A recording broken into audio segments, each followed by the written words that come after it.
These free effective communication skills training course videos brought to you by communication expert keynote speaker Dan O'Connor. DanO'ConnorTraining.com.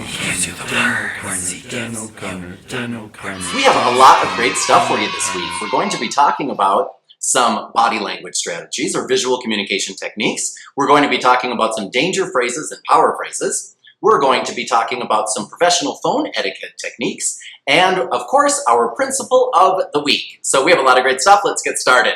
I'd like to begin with our body language strategies. And our first body language strategy that I'd like to share with you is the neck scratch. The neck scratch, it's the neck scratch.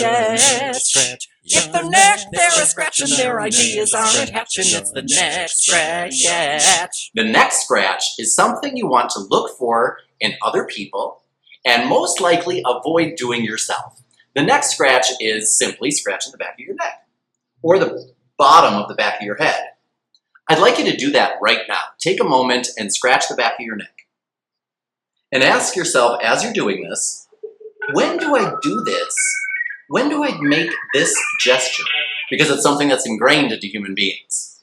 It tends to be that we do this. For example, if you're taking an exam and you're thinking about something, if you're trying to remember something and you're frustrated because you can't remember. What it signals in other people, when you see other people scratching the back of their neck or the bottom of the back of their head, is confusion and frustration. Meaning, if you're explaining something to somebody, if you're explaining something to your kids, to your spouse, to a client, to your boss, to some coworkers, to some employees, look for that sign. Because if you see somebody even lightly scratch the back of their head, what that's going to signal is that you are not being clear. And what you want to do is slow down and start asking questions such as, what have I left unclear? Or, what am I leaving out? Because you don't want to say something such as, does that make sense? We're going to be getting to that in our danger phrases and power phrases. But when you see people giving you this cue, what that is telling you is, I'm not really 100% understanding what it is that you're telling me. So slow down, start to ask questions, and be sensitive to that. And of course, if you are in a situation such as a job interview or an employment review, or maybe you're talking with a customer and they're asking you questions, when you are asked questions, remember to, if you are confused or feeling frustrated because you don't necessarily feel 100% confident with your answer, avoid scratching the back of your neck. Because even if it's not on a conscious level, on a subconscious level, we can all interpret that as, this person is not 100% sure about what they're saying, or they do not have the answer to what it is that I'm asking them. So remember to look for the neck scratch, and remember to avoid the neck scratch, because it tends to signal confusion and frustration. The neck scratch, it's the neck scratch. If their neck they're scratching, their ideas aren't hatching, it's the neck scratch. And now the next visual communication strategy that I'd like to share with you is the steeple. Use your hands to make a steeple. Do it right, impress all the people. Yay! The steeple is a visual communication strategy that you want to employ when you want to project the image of power and confidence. What you want to do is, let's say if you're in a job interview, or if you're in a review at work, or if you're speaking to a customer, if you're in a situation, especially when somebody asks you a question, and when you answer that question, you want to show as much power and confidence as you possibly can. What you want to do is this. Shazam! Table! I wanted to show you what this strategy looks like. When you are in a meeting or an interview or a situation where you want to be seen as confident and powerful, one of the easiest ways to project the image of confidence and power and feel more confident is to lean into the table a little bit. You know, a lot of times people don't know what to do with their hands or with their body posture during an interview or during a meeting or during a high-risk communication situation.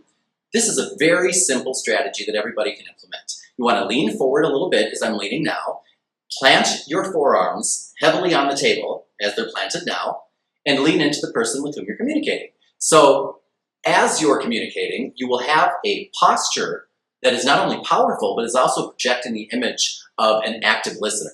So having said that, I'm already in my standard body language position, And the steeple goes like this. Remember, my forearms are planted on the table and my fingers are already interlocked.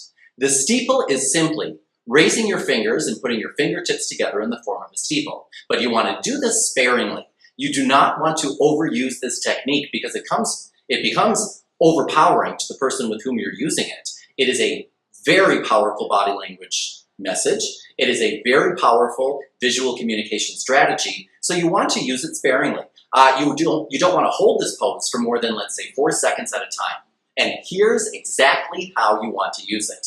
Let's say that I'm in an interview and somebody asks me something like, what's one of the biggest strengths that you'll bring to this organization?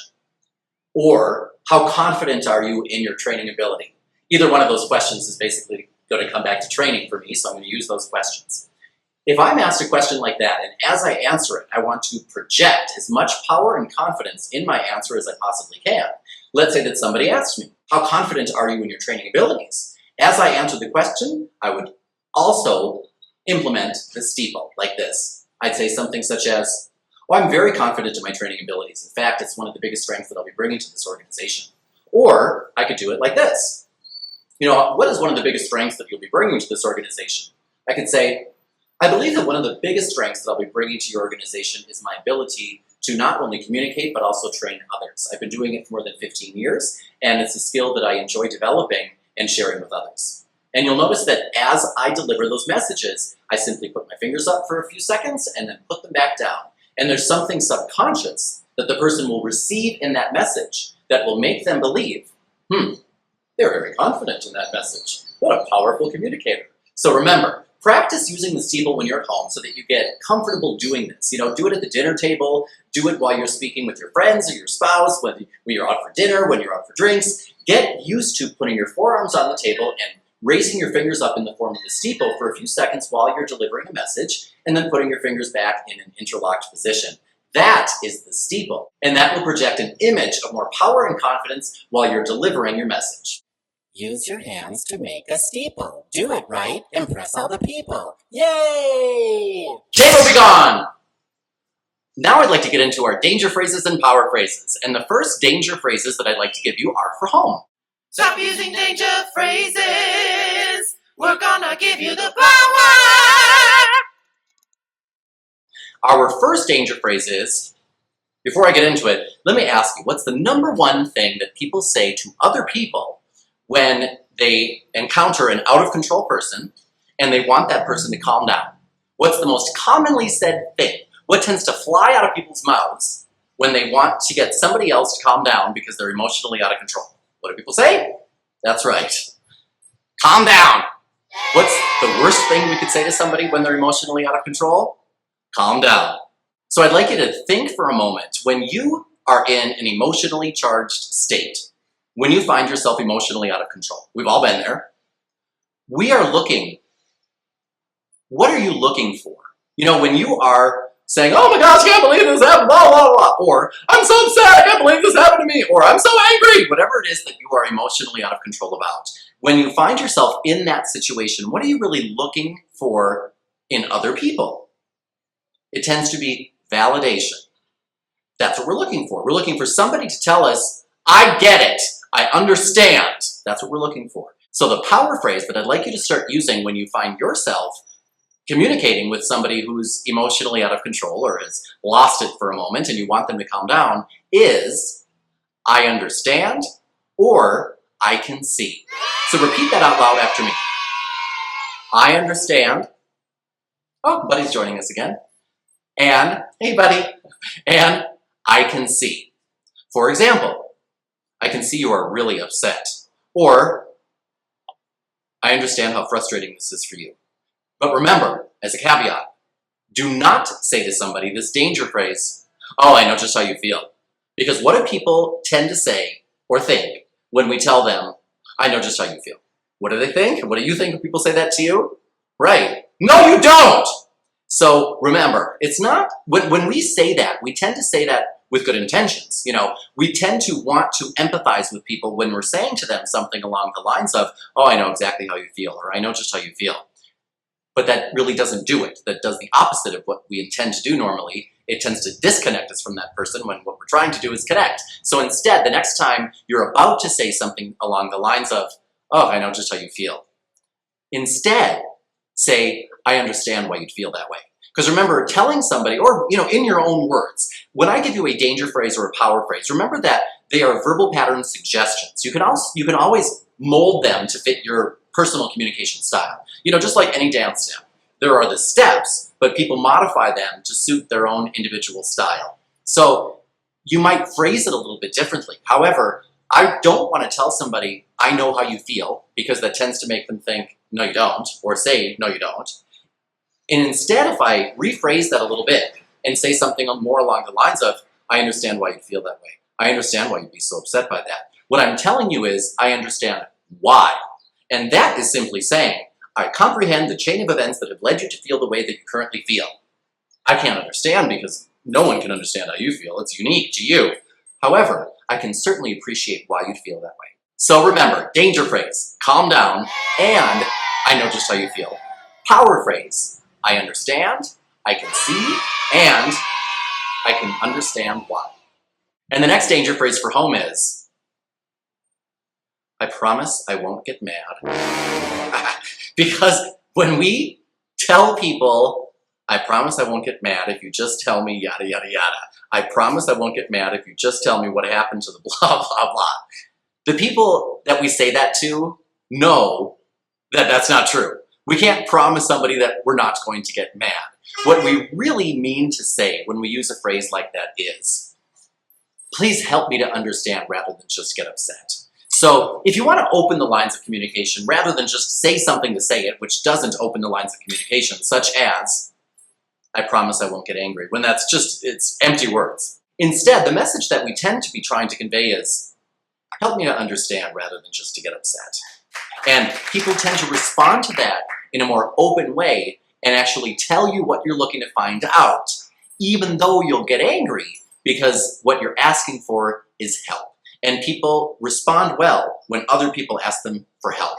And so even if you're asking for help in understanding something, granted, we all know that in the situations that tend to come about, where you find yourself saying something along the lines of, I promise I won't get mad if you just...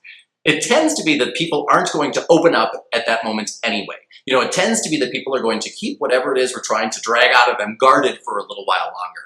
But if we use the approach more often of, help me to understand rather than just to get angry, you'll notice that they will come back to you more often than they would have had you simply used a phrase, I promise not to get angry if you just tell me yada, yada, yada. So remember, danger phrase, I promise not to get angry.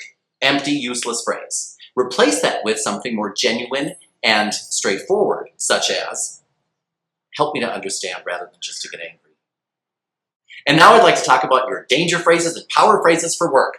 Your first danger phrase for work is, does that make sense?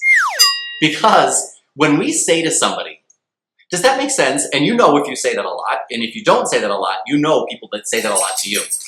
Hey buddy, that when somebody says to us, does that make sense? Nobody wants to respond with, no, that doesn't make sense. Because that's going to make the person who says, no, that doesn't make sense, feel stupid. And nobody wants to feel stupid. What we're basically telling somebody is, hey, it makes sense to me. Does that make sense to you? Can you understand that? Can you understand? Are you picking up what I'm putting down? We're asking people, are you able to comprehend the message that I just sent? I hope so. Because if you don't, you're kind of dumb. And that's not probably what we mean to say. That's just how people feel when we say that to people. So instead, the next time you find yourself about to say something along the lines of, does that make sense? What you want to do is put all the blame on you and say something more along the lines of, what have I left unclear? Or, what am I leaving out? Because when you say, and you're genuine with saying, what have I left unclear? Or what am I leaving out? And you can expand on that and say something like, I know there's something I'm leaving out. What is it? I know that I'm leaving something unclear. Can you help? When you say things like that, people might not like to admit that they don't understand something, but they love to point out what you're doing wrong. And that's the way we're phrasing it, saying, what am I leaving out? What am I leaving unclear? And that's okay. I have to put my ego aside to be an effective communicator and ask people, what am I not communicating correctly? And then when you phrase it like that, people tend to be more open and they'll tell you what is not clear to them. Our last danger phrase for work is problem. And the power phrase that we'll use to substitute that is challenge. Now, I do believe that this is way overused, the word challenge. You know, there are some people who never use the word problem and always instead use the word challenge. And I'm not suggesting that you do that. I think that we can take that too far. However, if I'm coming to my boss at work, or if I'm coming to my employees at work, and I have a problem, I want to be very careful how often I use the word problem. And if something is a big problem, I want to reserve that language for the really big problems. Under normal circumstances, what I want to do is use the word challenge. You know, and say to my boss something along the lines of, you know, I have a challenge in the XYZ department. Can you help? Or, hey team, I know that lately we've been having a lot of challenges with XYZ. In most circumstances, I don't want to be somebody who brings problems to the table. I don't want to be that person. Because challenges are things that we want to overcome. So switching my language pattern from problem to challenge when it's appropriate is a very simple way to stop projecting the image of somebody who brings problems to the table and instead project the image of a problem solver. And by the way, a little tip. If you are bringing a challenge to your boss, one of the things that is a great psychological and communication maneuver is to appeal to your boss's ego. You can use this, of course, with anybody. You can use this with your kids or your coworkers or your spouse or anybody, but particularly with our bosses, when we are looking for help from them and we don't want to be seen as needy or somebody who's dumping something on them or who's, bringing another problem to the table. Appeal to their ego. And when you talk about the challenge that you're bringing to them, figure out what it is that makes them tick, that they take pride in, and ask them to give you some of that. Meaning, if I think that my boss considers herself or himself a terrific leader, I might come to my boss and say something more along the lines of, Susan, I have a challenge and could really use some of your leadership. Because in doing so, I've eliminated the word problem, substituted the word challenge, and appealed to Susan's ego and what she considers to be one of her great strengths, which is her leadership abilities, and asked for some of that. And so if you can do that when you're bringing a challenge to the table with your boss, you'll be golden, and you'll be seen as somebody who wants to develop, and you'll be seen as a problem solver. Now that's a good use of the word problem, as well as somebody who's looking to grow and learn from his or her bosses. And most bosses want to believe that their employees want to learn and grow from them. So those are your danger phrases and power phrases for the week. Remember to keep them in your pocket, write them down, and practice consciously purging those danger phrases from your verbal repertoire if those are things you would normally use, and practice using those new verbal patterns we just talked about if those would be new verbal patterns to you, so that they become more natural when you use them both at work and at home. Stop using danger phrases. We're gonna give you the power. Now I'd like to talk about a couple of professional phone etiquette strategies. And we haven't talked about these so far in any of our lessons. Hey, bud. So I wanted to touch on these things because if you are a manager or a supervisor, especially of a small business, chances are that the staff does not have a standard way of answering the phone, of answering common questions, of saying no. And something that we can all do in our business, no matter if it's big or small, is create communication standards. And that immediately elevates us in the eyes of our customers to a more professional, credible, trustworthy level. You know how if you call, for example, the Four Seasons, they can't just answer the phone however they want. But in many of our small businesses, we don't have a standardized way of answering the telephone. And so, for example, if Monica's at the front desk, Monica might answer the telephone like this. This is Monica. Or if you're working at Dan's Donuts, somebody might answer the phone this way. Dan's Donuts. And that does nothing for our professional image. And it's very simple to standardize the way we do things, such as answer the phone, say no when we have to a customer. And if you can do this, whether or not you're the boss or the owner of your business, if you can start answering the telephone this way, you will be noticed and you will separate yourself from the pack as a more polished, savvy communicator. For example, if you're working in a small business right now and you're wanting to be seen as somebody who really can take more responsibility, who can be that manager, who can be that leader in your organization.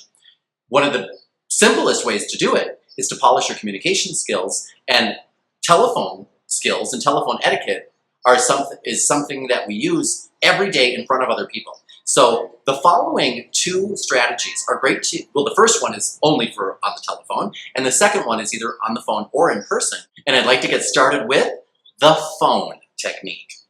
It's the PHONE. One ringy dingy, two ringy. These free effective communication skills training course videos brought to you by communication expert keynote speaker Dan O'Connor. DanO'ConnorTraining.com. Dan O'Connor, Dan O'Connor, Dan O'Connor, Dan O'Connor, Dan O'Connor, Dan O'Connor, Dan O'Connor, Dan O'Connor, Dan O'Connor, Dan O'Connor, Dan O'Connor, Dan O'Connor.